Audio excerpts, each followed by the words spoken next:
Every once in a while, I have one of those dreams that just sticks with me. I had one this weekend involving a meeting with President Obama.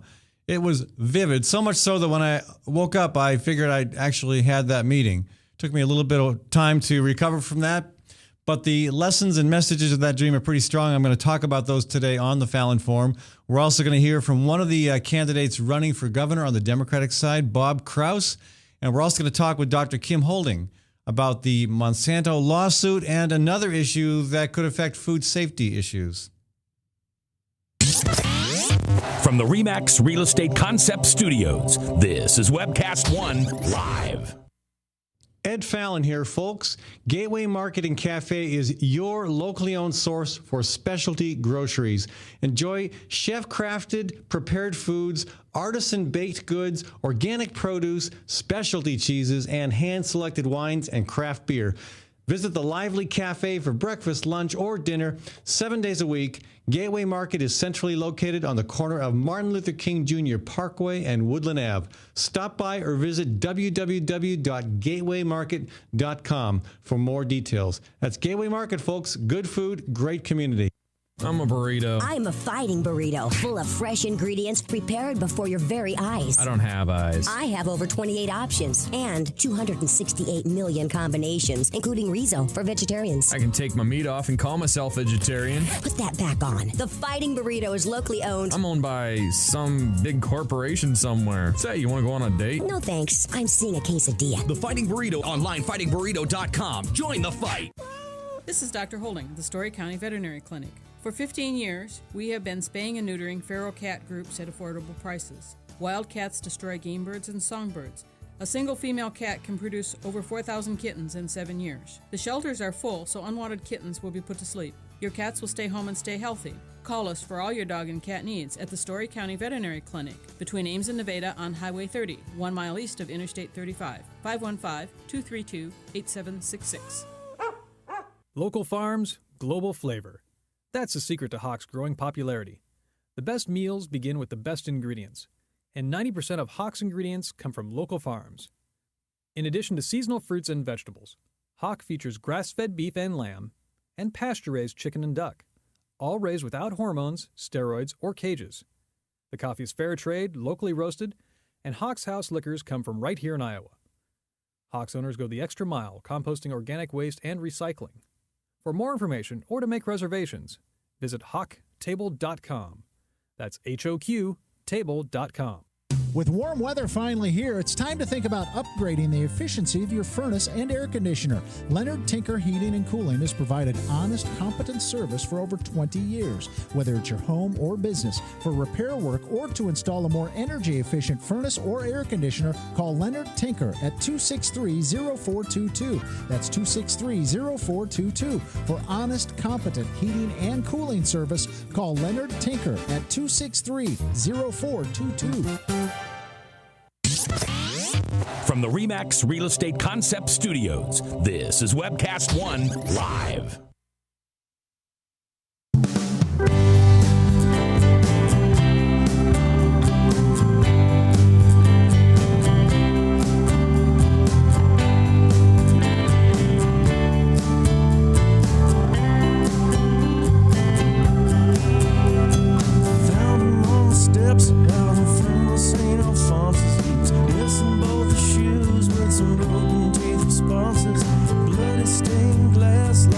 Welcome to the Fallon Forum today, folks. Ed Fallon with you here, broadcasting from the Skywalk in downtown Des Moines. If you're listening to this program on Wednesday on KHOI in Ames, you're hearing a rebroadcast of Tuesday's show. Same story for folks up in Northeast Iowa who might be listening to this program on KPVL out of Postville. If you're listening live and you'd like to join the conversation, 244-0077 or toll free, it's 855-244-0077. We're going to talk a little bit about the governor's race later in the program, and at least one candidate who is throwing his hat in the ring on the Democratic side will be joining us. We're also going to talk with Dr. Kim Holding, veterinarian, about a couple issues of relevance to food and agriculture. And first, though, I'm going to kick off this conversation with a very personal note. I had a dream the other night, and we all have dreams. We have dreams every night. I usually have something I remember every night, and sometimes it's so bizarre I don't even want to share it. Sometimes it's just kind of fun and crazy. Sometimes it really has an effect. It's very serious and has a message that resonates. I've actually had things happen in dreams that came true. Maybe you've had that experience as well. So let's see, sometime in mid-October last year, before the general election, I dreamt that I was standing outside of a large city, a modern city, but with a gate around it, like a gated city from the Middle Ages or before that, like the wall around Jerusalem, perhaps. So anyway, a gated city, and I'm standing out there waiting for President Obama to arrive, and sure enough, his campaign bus shows up. And it's a big bus, of course, and he's not the first one out. And a lot of people are getting off that bus, campaign handlers, some of the press corps, whatnot. And a bunch of them recognized me and said, "Hey, Ed, how you doing?" Just very casual, nothing to it. I said hi back. And then toward the very end, of course, one of the last out, President Obama. And I say, "President Obama, you've got to take the climate crisis more seriously. You've got to prioritize climate change." And he looked at me and he said, I've got to go to this speech I'm giving inside this town. I will get back to you. I promise I'll get back to you. I said, "Great." And I woke up right after that. I thought, I really had this feeling that that there was something to be continued in that conversation. And so I expected to have another dream soon or some kind of sign, some indicator that conversation was going to go somewhere. And it didn't happen. November, December, January. Sometime around January, February, I kind of forgot about it. And I think at some point I joked, "Oh, there's another empty campaign promise." Of course, it doesn't really count as a campaign promise if you make it in somebody's dream. Although, in reality, of course, the president did promise to take climate change more seriously, to the point of saying that if Congress continued to ignore climate change as they have been doing, he would, by executive order, move forward on some key changes. And, I guess a bunch of us are starting to wonder why that hasn't happened. Anyway, I kind of forgot all about that dream. And then it came back to me the other night in a very unexpected format and with a very unexpected conclusion. I'm sitting in a cafe on a very small round table. It's one of those high tables. The chairs are high. I never sit in those. Anyway, in this dream, I was sitting in one of those tables. And the president is across from me, dressed casually. The cafe is crowded. It's packed. Could have been Ritual Cafe. I wasn't quite sure. And there's a woman sitting off to my left, and there's a guy on my right. And the guy on the right, he just happens to be sharing the same table because the cafe is so crowded. He's just sitting there. I'm kind of have to looking around him a little bit to see the president sometimes. The table is so small.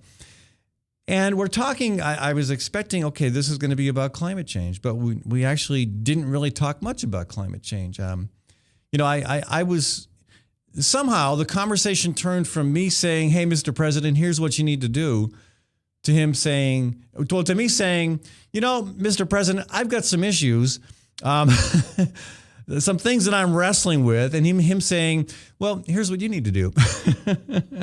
And so that was fascinating to me. I did not get what I expected out of that dream. But we sat there for an hour. According to the dream, who knows how long it actually took in real time, but in the dream it was an hour-long conversation. We talked about a lot of things that weren't front and center to the main focus. We talked a little bit about the White House garden. I told him, I reminded him that I'd applied to be the White House farmer, somewhat tongue-in-cheek, and he remembered that. In my dream, at least, and said things were going well. Michelle's having a great time with it. It seems to be raising the importance of local foods. But that was kind of a sidebar. What we talked about mostly, I says, I'm kind of concerned that I don't know whether the work I'm doing is having an impact like I feel it should.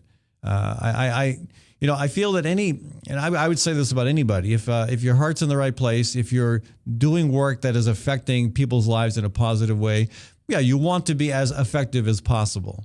That's one of my complaints with some of my friends in the peace movement is their focus is on making a statement, maybe getting arrested oftentimes, without ever thinking about how that affects the public dialogue, the public impression of that issue.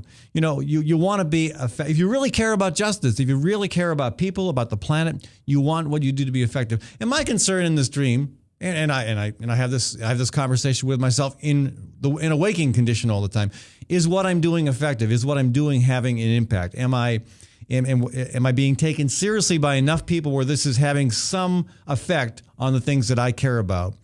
And he assured me that it was. Again, in my dream, he assured me that people took it seriously, that I was doing good work. And I went on to say, you know, at some point, so I feel like I've been angry a lot lately. I've been angry at people. I've been angry at organizations that ignore things that really, to me, I think should make a lot of sense to them. And I don't like that feeling. And I've thought about it, meditated on it, tried to figure out what the source of that anger is coming from, because I'm not normally that upset at people. I'm used to things not going my way. I'm used to people brushing me off, and it's bothering me more lately. And so that came up in the conversation. And he said, well, we talked about it from a number of angles, but I talked about it in terms of this show. I says, I build this show as the fusion of politics and civility.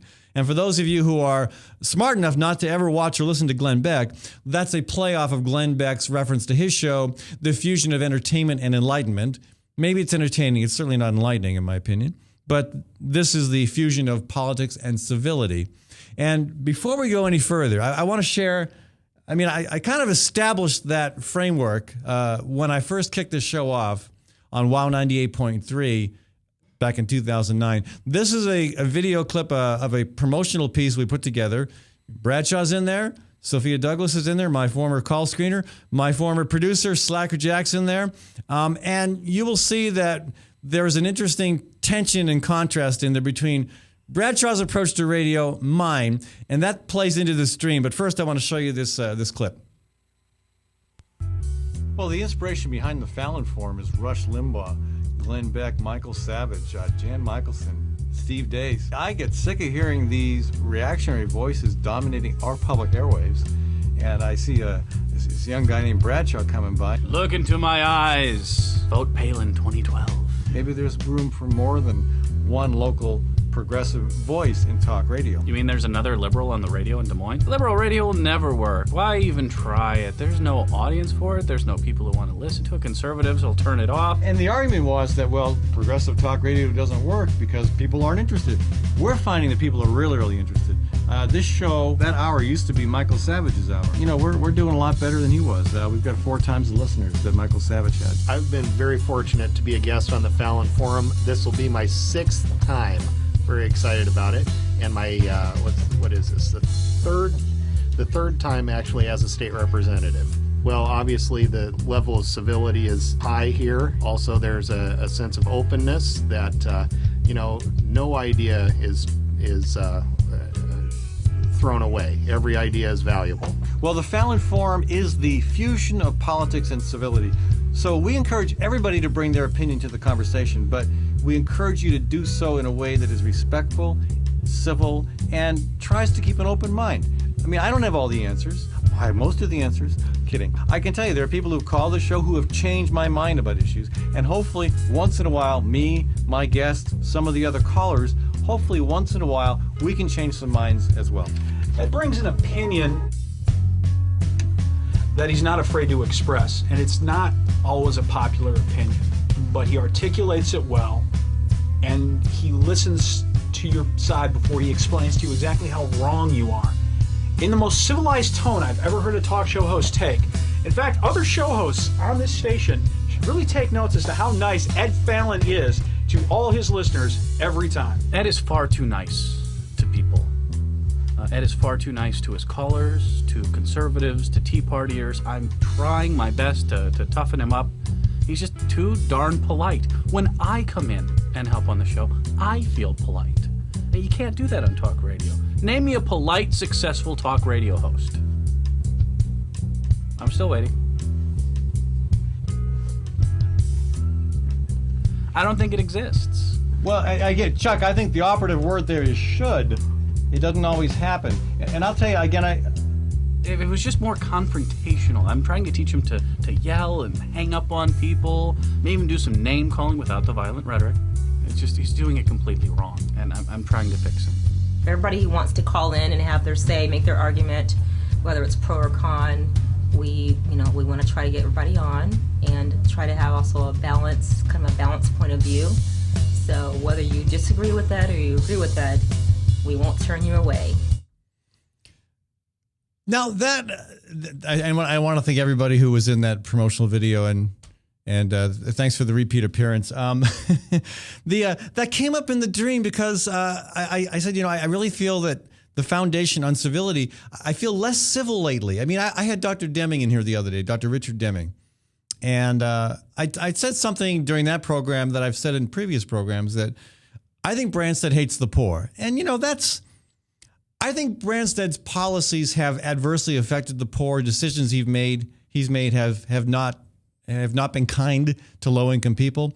But that's a different way of saying describing the reality as I see it, rather than saying Branstad hates the poor. And I think I've lost the fine edge of civility over time, and I want to get back to that. And again, in the dream, I pointed out to the president how Rush Limbaugh really set the protocol for how talk radio happens. And, if you look at everybody on the right, nearly everyone on commercial radio is hard right, and nearly all of them are really a lot of names. Glenn Beck is horrible with calling names, demeaning people. Rush Limbaugh, he's got a reputation for doing it so bad he loses sponsors. The last thing a talk show host wants is to lose sponsors. And I think, and I pointed out that I think Bradshaw, as much as I respect him, has that same kind of, he's not to that extreme, of course, but he has that same kind of, that same kind of edge that I have tried to provide a contrast to.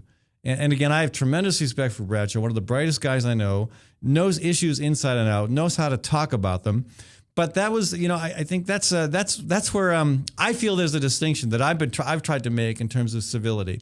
And I said I pointed specifically to Bradshaw, and I was talking with the president in my dream. And as he's getting ready to leave, and it was really interesting. Nobody even noticed we were talking. Nobody noticed the president there. There was one crazy lady that came up to him afterwards and started just babbling. It was really odd. And then she just kind of left. It was like blah, blah, blah, blah, blah. And then she left. I don't know who that was or what that was all about. But the last thing he said to me as he's putting on his coat, and it must have been a winter meeting for some reason. He's putting on his coat and get this, red, white, and blue stocking cap. He says to me, "Ed, I can help you with your Bradshaw problem," which I thought was hilarious.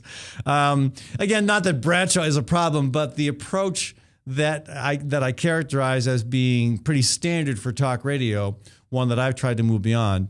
And again, I think he was saying if you've got issues of anger relevant to groups you work with, to individuals you work with, and again, I've been angry about how state lawmakers will often some of them just ignore everything that we're trying to do with this program. Not just me, or ignore my producer, they ignore my guests.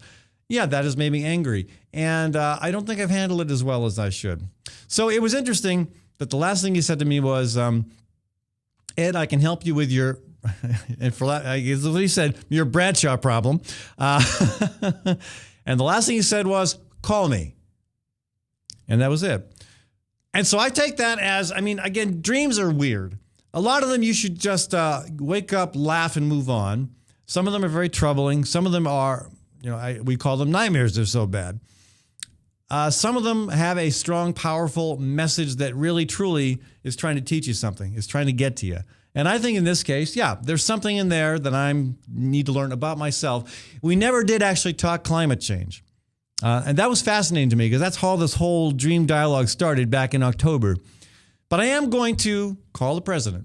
Now, we'll see where that goes. I'm not going to promise any success, but, probably the president appearing in my dream means more to me than it does to him. Just guessing. But, I will call him. And, I think for me, lesson learned. I know what the lesson is. Now I need to apply it.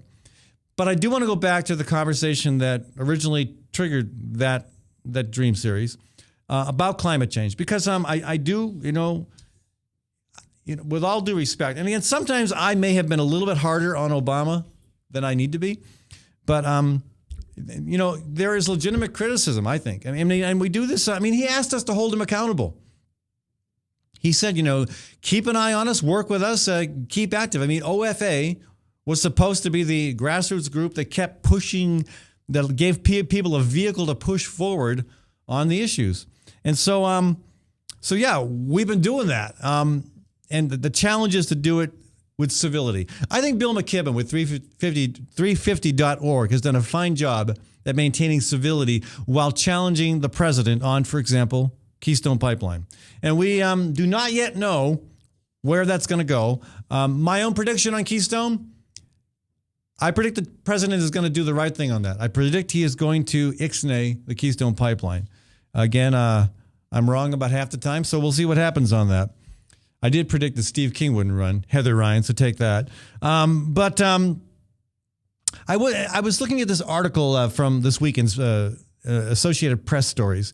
This one is about Obama saying we need to stay focused on our economy. Again, he's trying to get the ball back in his court because we've all these distractions, and they're worth they're distractions that have real issues behind them. The IRS scandal with the Tea Party, the scandal with the Justice Department going after phone records of Associated Press reporters.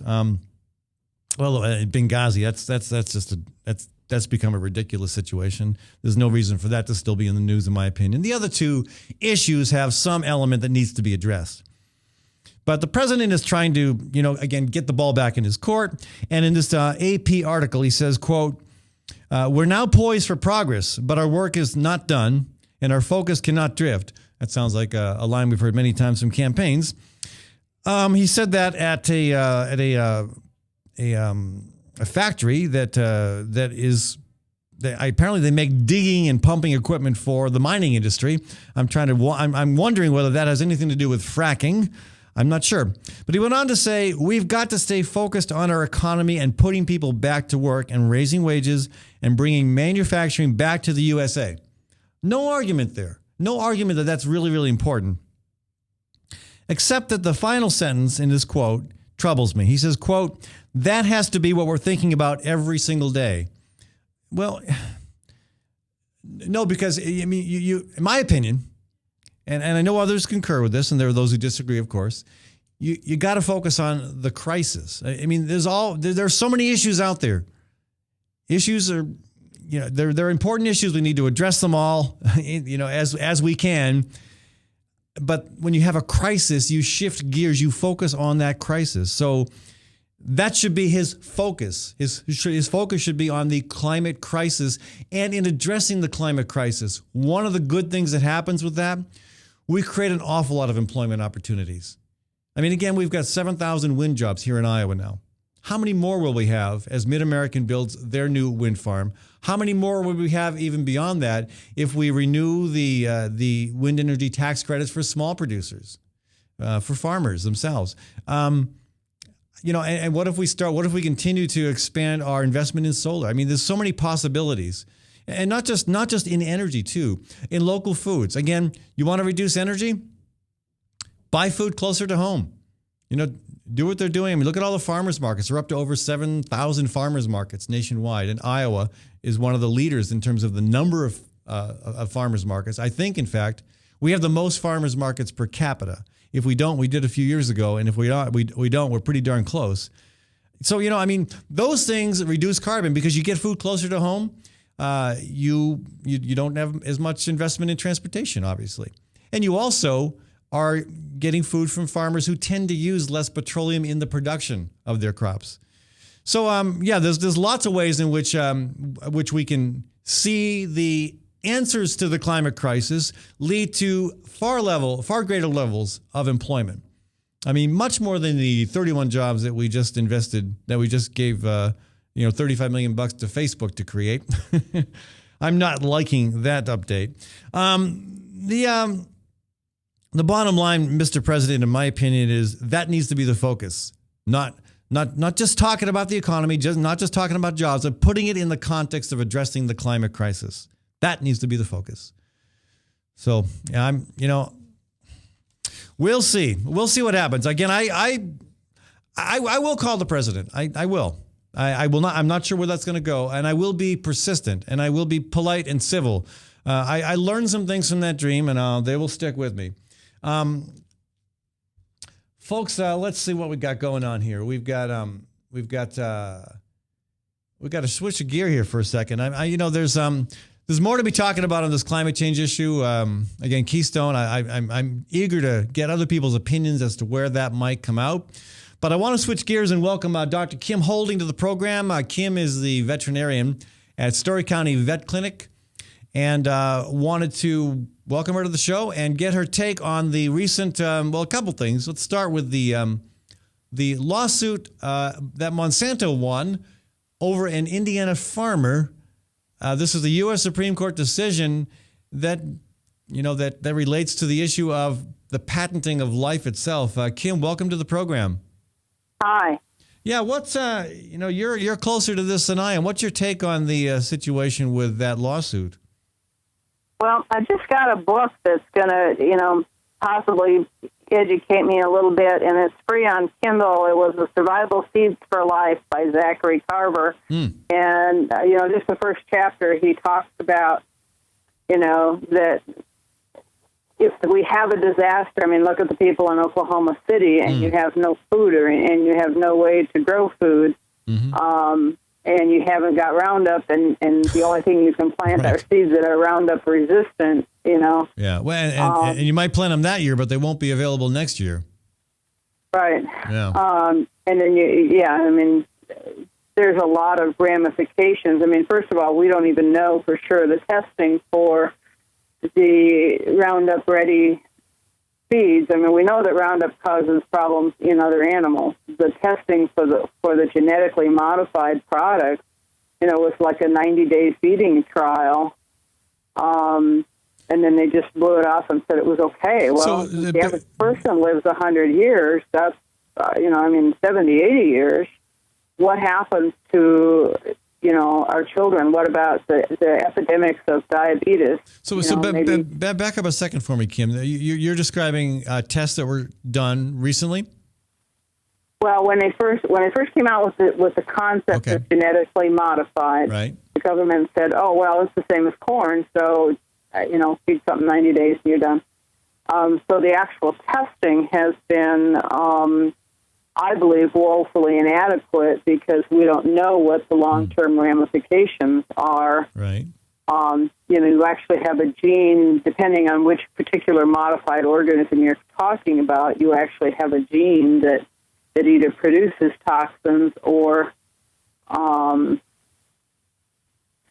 enables a plant to resist toxins. In either case, you see, other effects on an organism. All you have to do is change one gene and you have cystic fibrosis. Right. Well, it affects the lungs, the liver, the kidney, the respiratory system. Okay, so we have inserted a gene, through a method that could never occur in nature into things, and the only feeding trials we've got were like 90 days. So how do we get from the laboratory where these experiments were originally conducted, and in your opinion, minimal and inadequate testing? How do we get from there to the point where Monsanto actually owns the patent on these designs, on life, and then from there to the point where farmers who inadvertently find Monsanto's product in their fields are the ones who get sued and lose? It's a fantastic journey. Farmers for years. When we were farming, you would get what they call bin run beans, or we'd save some beans from last year and you'd plant that. Right. It's not my fault that the beans are contaminated with someone else's product. Yeah, but the courts are ruling in favor of Monsanto over these farmers. One in Indiana recently. That's the most recent case. There was one in Canada a while back. I can't remember how many there are. I've been following that, and the ramifications are very scary because they've also tried to patent genes in animals. So if they do that, then our cattle and hogs are going to have the same issues. If you buy a pig from somebody and keep it and want to raise baby pigs or something, it's genetically modified. You can't do that. Well, it further centralizes control of the food system at a time when more and more people want independence. The industrialization of our whole society. Someone has to build your house. Someone has to put the wires in. Someone has to inspect it. I mean, the government controls most of what any of us do today. You have to have a permission to drive a car. You have to have permission to buy a gun. You have to have permission to do just about anything. You have to hire a vet to sterilize your cat. Well, well, I don't know. Maybe legally you don't, but maybe you probably should. Farmers. I mean, on the farm, as part of standard agricultural practices, animals are, neutered and tail docked, and you're not, and that kind of thing, and that's considered routine. But this is beyond. Sorry. This is beyond specialization. This is to the point of. Yeah, I know that in some cases you've got to choose a specialist. In some cases that makes sense, but in this case, these companies are actually beginning to control the food supply. I mean, there was a book published by called 1984 that really worried people because of Big Brother controlling everything, and that's kind of. I mean, this is an issue that seems like it should unite folks at various points on the political spectrum. When you've got a company that can basically control the food supply by owning the patent on life and by assuring that nobody can. I mean, I've always thought about the plant issue where you can't save the seed and produce a plant, but you mentioned another interesting point. You can't, for example, save the pig and produce a piglet. None of that's possible, or even legal. Genetically modified. Yeah. Well, and the more industrialized are, 100 years ago, a guy would build, and his wife would build a house. They built their furniture. They made their own clothes, and basically they farmed the ground to feed their families. And then the extra they sold off. They took in boarders, took in laundry for extra income. But our culture and society was centered on the family unit, and now everything is industrialized. They take our children out of our hands the day they're born, and they weigh them. They, subject them to a whole bunch of tests, which they may or may not need, and then they want to take them and educate them from day one. And we're just going to be the baby factories, and the state's going to take and tell our children what they're going to learn and how they're going to learn it, and yeah, and there's a balance here, obviously, because I value a strong public education system. I value a legitimate role for government to do the things collectively that we can't do individually. But I have a great deal of respect for the homeschoolers. Sure, me too. Yes, me too. Just because that, it's one thing to provide an education; it's something else to provide an indoctrination. And I don't think children younger than 5 really need to be in a government-sponsored education system. But most parents are either split up or they're working 2 jobs to try and buy all these electrical toys and all this other stuff they don't really need. Well, we could have another. We could talk a bit more about education there. I'm actually a big believer. I'm a big believer in the public school system, but I do think that we have to value the input that parents, and not just parents, but the extended family can provide to kids is huge. But let's get back on topic, Kim. Yeah. I want to go back to something you said earlier about the horrific tragedy in Oklahoma, the decimation of at least one town and 2 others that got hit pretty hard as well. You speculate that what if, and again, that F4 tornado was at least a half-mile wide. This town of Moore has been hit, 4 times since 1998? We're seeing more and more of these horrific weather disasters. I mean, here in Iowa, in central Iowa, we saw 6.9 inches of snow in Des Moines in May, and the previous record was 1.1 inches. I mean, we're seeing records are falling all over the place in all sorts of directions. Storms are bigger, stronger, nastier. And so what happens? Bigger extreme. Yeah, they're more extreme. But in those extremes, they have their immediate effect on agriculture, on communities. But you raised a good point. What happens when some of these disasters become so profound, so widespread, and the food that you have to rely on is now controlled by a couple companies that produce products that can't be regenerated. You can't grow new crops from the seed. You can't raise new pigs from the piglets. What happens when you get to that point? It's a really good question. I think one thing we have to do to address this new climate era is to be more resilient, to have our food system and our energy systems and other systems as well to be as manageable as possible so that we have more control, more local control. Well, in Europe, a large amount of their electrical comes from, solar panels, and there's certainly nothing wrong with people choosing to be off the grid. I think the more we can do for ourselves, the less we need to rely on government for. We live in a society where you're paying, $100 a month for electric and $100 a month for heat, and we're paying $100 a month just for water because we have this government program that brings us water. Well, we'd have been better off to leave the 2 wells on our property and forget the water. But you didn't Once have they got you into these things, you're captive. You didn't have any choice with that, though, did you? I have 2 wells on my property. I have no choice about the fact that the price has gone from $45 a month to $95 a month and still going up. And that's not for you. That's for the rural water system that you have. Right. Yeah. And the reason part of the reason it's going up is because Koch brothers. I was going to say Koch brothers. ethanol Yeah. plant is using so much of their water. Yeah. And then there's gross mismanagement on the part of the company. Yeah. That is an interesting situation. So there was something else. I've got to go to a break pretty soon. We've gone on a long time here, but I did want to ask you about one other situation. The Vernon Hershberger food licensing trial. This is another court proceeding that is affecting our conversation and our perception of food. The view of some is that this trial could shift views on food safety. What do you know about it, Kim, and what should we be thinking about? We're back to the industrialization.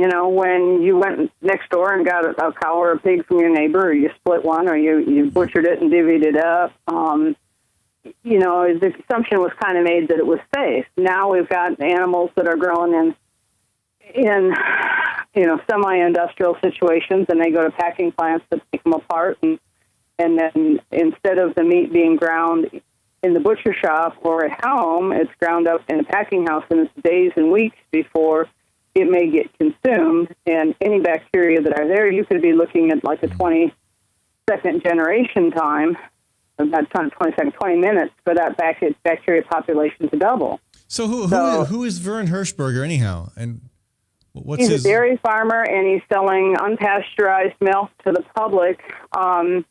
And again, if we go back to our history, there were several very bad diseases that we were able to conquer in this country by pasteurizing milk. Mm-hmm. Tuberculosis being the most familiar. Brucellosis being 2. There's Salmonella, Campylobacter, E. coli.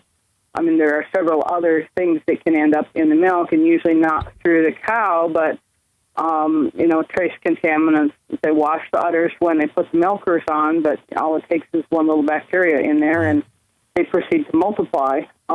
So he's selling unpasteurized milk, right? And if it's consumed right away, it's probably okay. If the animals are healthy. The things that we don't know is if the animals are healthy. And then you have a certain amount of trust. And here's another situation where the government has decided and spent a great deal of money. The government knows better than we do about our own health, and so they've spent a good deal of money putting this hierarchy in place that protects us from our own food. Now, the 2 radio stations that broadcast this show in Ames and Postville both have some connection to this issue, of course. 'Cause at Iowa State University, there's a dairy program, and I tried to get one of the key academics on this program to talk about this issue, because they tend to be, my read on what I've seen come out of the university is very anti-raw milk. And of course, Northeast Iowa is our most concentrated dairy production area. Iowa State, if you want to, have them come in and talk about how bad Monsanto is, you probably won't get anybody to come and talk either. No, I can't get anybody from Iowa State to talk. When I mentioned industrial companies pay for huge dollars for research at places like Iowa State. Oh, yeah. They pay for endowed chairs. It's going to be hard to get,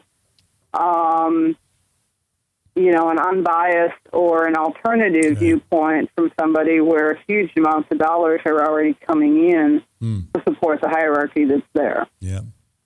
Well, I'd love to talk more with you about this. Do you know what the timeline is on this trial? When would we might expect a ruling? I think all the evidence has been presented. Okay. So, my understanding, the last I checked, I think they were, waiting for the ruling, and right. That will. And there's an upside and a downside, and people need to understand that you can't keep your milk in your refrigerator for 10 days and expect it to be wholesome at the end of that 10 days if you're buying it from a guy next door. You know. Well, yeah, and but you won't need to. Right, if that guy's I buy milk in the grocery store, it's days and weeks before it gets to me. And that guy's cows are. Yeah, and that guy's cows are producing. He's producing milk. They're producing milk twice a day. So.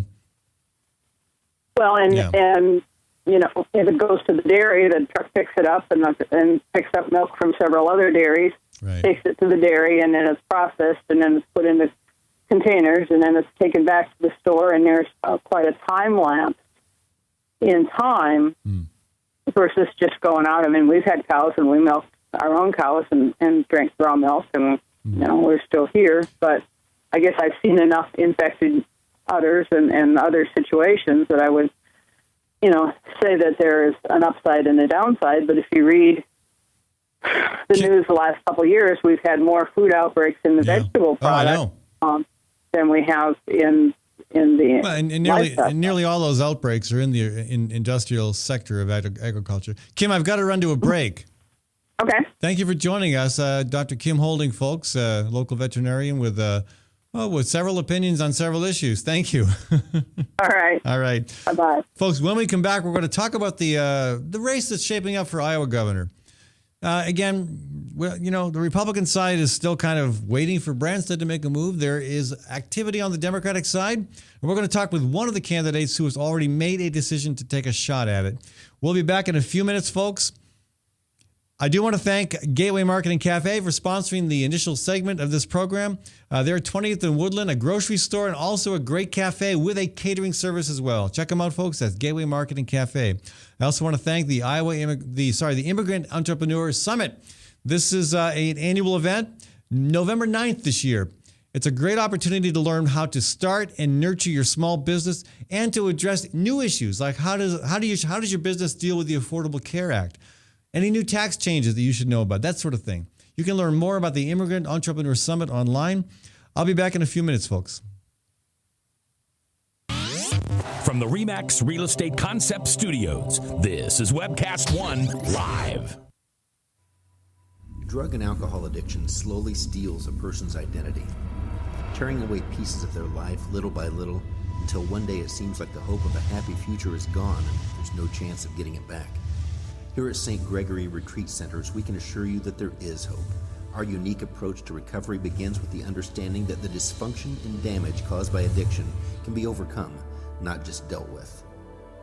Don't let another day go by. Call St. Gregory today.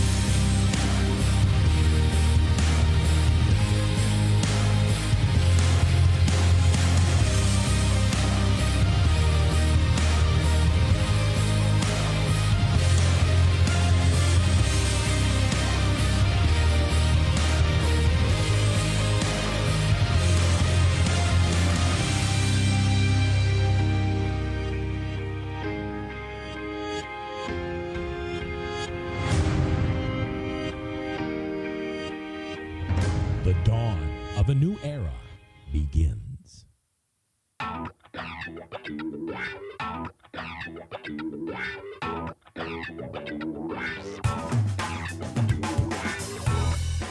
Well, good morning. This is the 7th of June in the Lord's year 2010, and this is day 1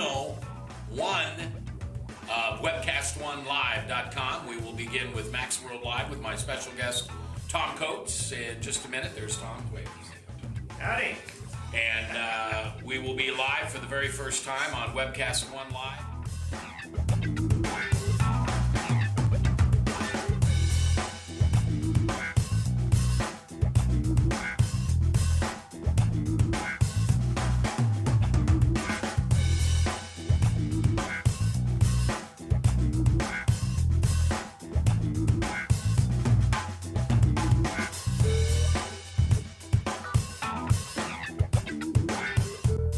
Someday we're going to look back on this and say, gosh, remember that old day in history? Wonder where Walter Cronkite was. He must have been around hanging there too. But actually, it's the beginning of Webcast One Live. And thank you for listening. Thanks, Rob Spearman, and everybody who's put together this project together. And we're ready to go live now. So thanks for listening to MaxWorldLive.com.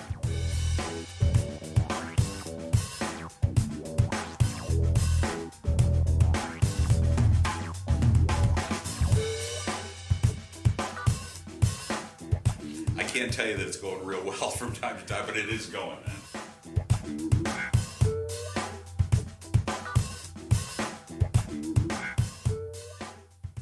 Last year, the Immigrant Entrepreneur Summit attracted over 460 people from 43 countries. This year's summit is November 9th at Drake University.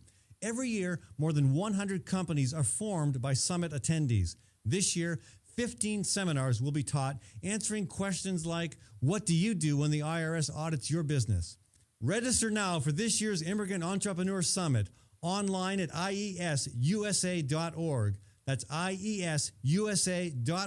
Located in the heart of Beaverdale, Tally's offers speedy and affordable rooftop lunch, catering for events both large and small, innovative cuisine, as well as vegetarian and gluten-free menus. Come to Tally's for live music, dry-aged steaks, Sunday brunch, and all-you-can-eat ribs every Monday night. Tally's Restaurant, Bar, and Catering at 2712 Beaver Avenue. Call 279-2067. That's 279-2067. Ludwig van Beethoven here. I used to be so tired all the time, not from composing and playing, but from moving my piano. But now I feel so much better. I call S&P Piano, and they will bring my piano anywhere. They also sell and rent pianos, used ones, new ones. You get the idea. Call S&P Piano right away at 208-6453. That's 208-6453. S&P Piano. Nestled in the heart of downtown, Ritual Cafe is one of Des Moines' most unique places, offering a wide variety of coffee and tea. Ritual Cafe also serves the only all-vegetarian menu in town.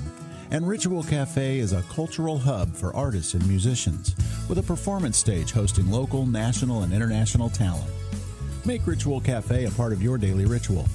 On 13th Street between Locust and Grand in downtown Des Moines. And check out ritualcafe.com.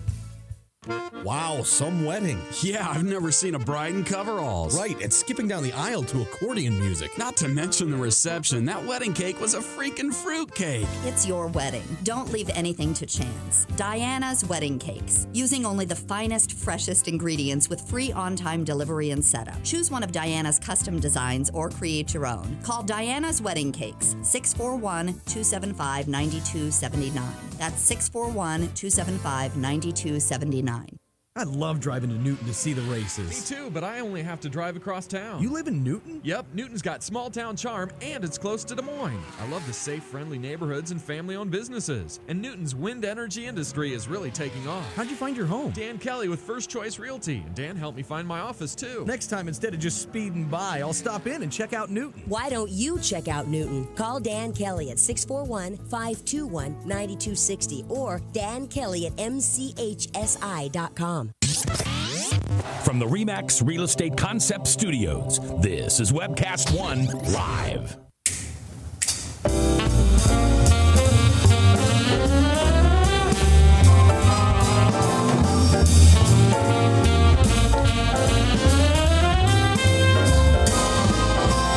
I'm not the guy who cared about love. I'm not the guy who cared about fortunes and such. Welcome, folks.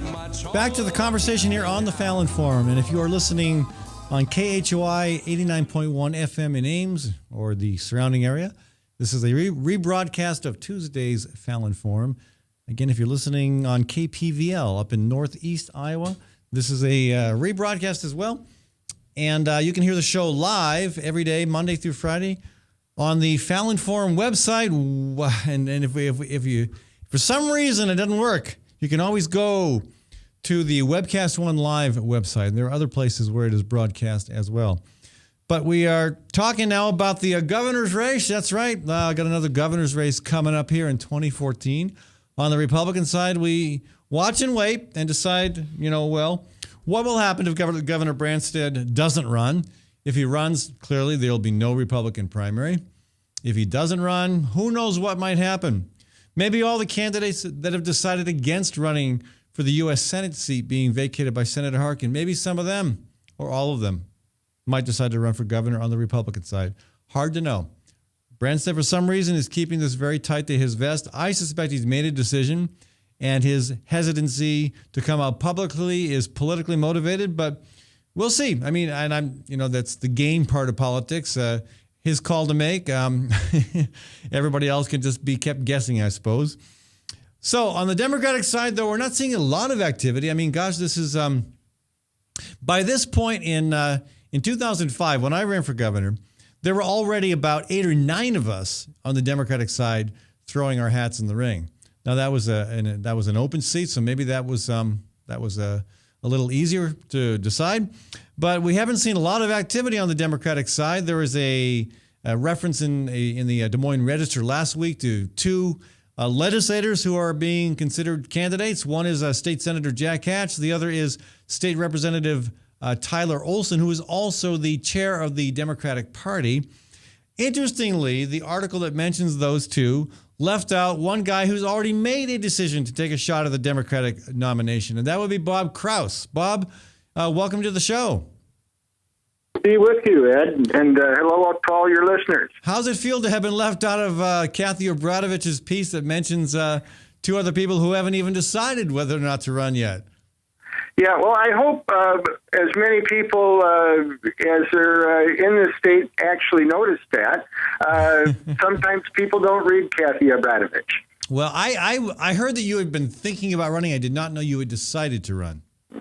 Well, actually it was I was toying with it, and then when there was an issue with the Iowa Veterans Home that became complicated, and it kind of forced me out into the open. I've been working for the last several years since I ran for the U.S. Senate with a small charity called Veterans National Recovery Center, and we have been working to raise the. And to refresh people's memory, there you ran for the U.S. Senate against Chuck Grassley in 2010, was it? Yes, 2010. Okay. It was a 3-way primary. Me and Roxanne Conlon and Tom Fegan. And I came in second, 2 out of 3. Got outspent approximately 40-1, but still got 13.5% of the vote. But that's by election standards, that's what's known as a shellacking. But again, you were running against somebody who had run for governor before, who had lots of, key Democratic endorsements and a lot of money. So you were outspent, 40-1, you said? Yeah, approximately 40-1. Yeah. Okay, well. And so I don't feel bad. I think my per vote cost was quite a bit less than hers. Oh, obviously. It had to be. And we ran a respectable race. I made a lot of friends around the state, and I have those now as a base. And then, like I said, I've been working on charities, and there was a gentleman on the Iowa Veterans Commission that tried to sabotage the good work we were doing. And because I had made noises that I was thinking about running for governor, I surmised that his efforts to sabotage were part of a partisan ploy. And so I decided I better call a spade. So I formed an exploratory committee. Can you be a little more specific? What exactly happened and who was behind it? Well, we were planning to have a rollout of a national PTSD and traumatic brain injury flag, somewhat akin to the POWMIA flag that is still on many flagpoles around the state and around the country. The signature problem of this particular war for U.S. veterans is post-traumatic stress disorder and TBI. We saved a tremendous number of people, many more that would have died during Vietnam lived, and that's the upside. The downside is that we have a lot more people that are injured psychologically and physically, and sometimes we forget about these people. So what was trying to be derailed and why? And who was behind it? Well, one of our volunteers was going to speak to the Iowa Veterans Commission, and requested to be on the agenda. And when she was placed on the agenda by the chair, one of the recently appointed commissioners, Branstad appointee. Can you just say the name so we can get that out? Yeah. Okay. Yeah. Dan Gannon was the individual, and he did a reply all to the commission, not thinking that our speaker, Tracy Doherty, had been on the CC list, and made some very bad statements about how our little charity was ripping off the public, and we were enriching ourselves, which is kind of strange since nobody has ever taken a salary from our organization, and most of us don't get reimbursed all our expenses. So what was that? What was that accusation based on? Hearsay or imagination. I was never given an apology or an explanation. Right. So we did put out a press release on it. So this whole incident kind of inspired you to say, okay, I'm going to jump in. It's time. Yeah, because there were a lot of things that were going on, and some of the recent stuff at the Iowa Veterans Home made it very clear that Governor Branstad has been prioritizing budget cutting over the welfare of our veterans and other people. The turnback of $3 million in Iowa Veterans Home funds at the time that they're kicking out psychiatric patients at the Veterans Home is unconscionable. It's just like when he vetoed the $500,000 for the food bank, when he vetoed the earned income tax credit. He has a hard edge. And his desires are very transparent. We all know what he's been trying to do. He's been trying to build up a large surplus so he can create the mother of all tax cuts for Walmart. And you're referring to the property tax cut being discussed right now behind closed doors at the State House. Yeah, that's the one. And of course the Iowa Senate has mitigated it somewhat, but it's still a plan. Not very well. Apparently, the Iowa Senate, the Iowa Senate Democrats are pretty well divided on what to do about that proposal. Yeah, and well, they should be, because, like I say, it was partially mitigated, but not enough. The bulk of the savings will go to basically out-of-state corporations, and some of them with some pretty shady reputations. Such as Walmart, with some of the things they've done with bribing overseas officials and such. So, Bob, we don't have too much time left. I'd love to have you back on the show sometime, but just in the little time we have left, just again, what are some of the other key issues that come up in campaigns? Hog confinements. As governor, you'd have a key role to play in that issue. What would you do to regulate hog confinements? Well, I think it's obviously an issue that should be reopened. I have in the past been an advocate of local control. I don't know if we can get that through the legislature, but I think there needs to be more protections for rural residents. My family farm is surrounded by a hog lot. So are you still an advocate for local control? You said you used to be. Are you still an advocate for local control? I'm still an advocate for local control. I don't know if it's achievable, but we need to get some kind of a change to do greater protection for rural residents because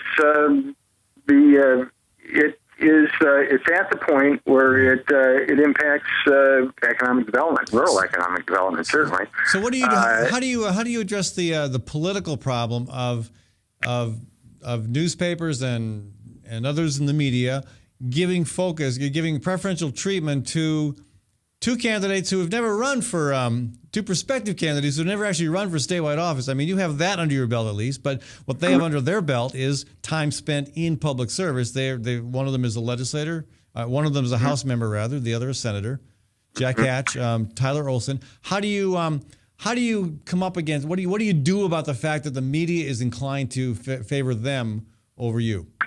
Well, it's what you would call an underground asymmetric campaign, asymmetric warfare. We rely on a lot on Twitter, Facebook, small media outlets like yours, and great issues. That's what will carry us. Well, you can go a long way with social media. We have a president who did that.